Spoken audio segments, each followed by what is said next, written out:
रंजना प्रमोद निकम, राहणार लोढरे. माझ्या लग्नाला 11 वर्ष पूर्ण झाल्यानंतर मी या हॉस्पिटलला आली.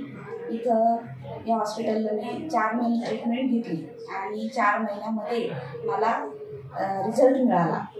तर आज या हॉस्पिटलला येऊन मला इथे खूप छान गोल्डस असं एक कन्या रत्न प्राप्त झालेले आहे आणि या खरोखर मी मनापासून या हॉस्पिटलचे आणि सरांचे खूप खूप आभारी आहे.